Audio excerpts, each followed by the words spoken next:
नमस्कार, देशोन्नती संपादकीय मध्ये मी ऐश्वर्या शिंदे आपलं स्वागत करते।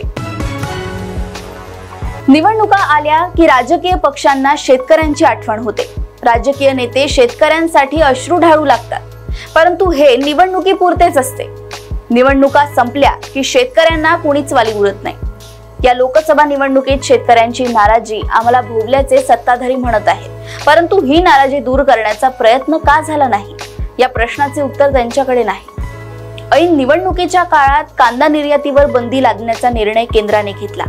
हा निर्णय आत्मघाती ठरू शकतो याची जाणीव राज्यातील नेत्यांनी केंद्र सरकारला करून द्यायला हवी होती, पण तसे प्रयत्न झाले का? निवडणुकीच्या काळातच कापूस सोयाबीनचे दर कोसळले।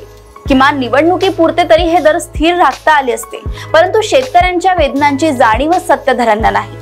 त्यांनी शेतकऱ्यांची मते कायमच गृहीत धरली आहेत, परंतु यावेळी शेतकऱ्यांनी आपली ताकद दाखवून दिली। मस्तवाल सरकारची मस्ती किमान महाराष्ट्रात तरी नक्कीच उतरवली।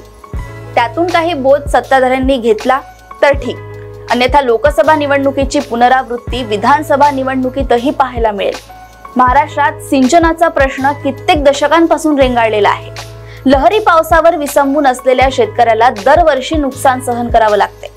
या दुष्ट चक्रातून शेतकऱ्याला बाहेर काढण्यासाठी सिंचनाची सुविधा व्यापक करणे गरजेचे असताना आजही महाराष्ट्रात सिंचनाखाली जमिनीचे क्षेत्र अवघे 17 ते 18% आहे।